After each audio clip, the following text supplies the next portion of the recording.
Here is a poem for you.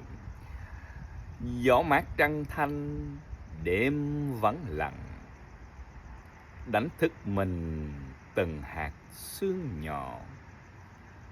Tấm gương tròn ảnh hiện tình thương, sở tàn mây sáng tỏ vô thường.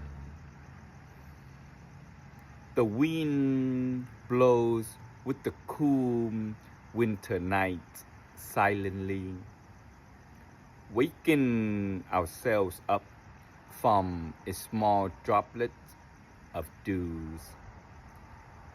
The mirror is reflecting within the peace and love. Clearly see through the moon shines of impermanence. Smile and keep it fresh. Buddha love you, and so too.